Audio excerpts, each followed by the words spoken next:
Bayata a nan shine wai shin ya halatta mace ta sa azzakarin mijinta a baki? To ijma'in da malaman duniya ya halatta. Ko rinjayen malaman duniya sun ce ya halatta. Iyakaci kai in ba ta so kar kai mata tilas. Kuma na biyu kar a yadda ainihin abin da ke fita daga wannan mafita ya shiga ainihin bakin keje cikin ki. Saboda ba muhallin shigarsa ba ne ba, kowane abu Allah ya ajiye masa muhallinsa.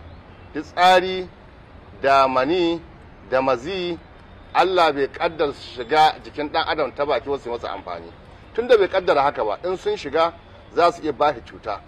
Amma muhallinsu na shari'a banda ya halatta akan samu fa'idoji da dama. Tsiraccin namiji a cikin tsiraccin mace yakan yi maganin sha'awa, yakan sa a samu zuriya, yakan sa a samu lada. To wannan shine muhallinsa, shine shari'a din.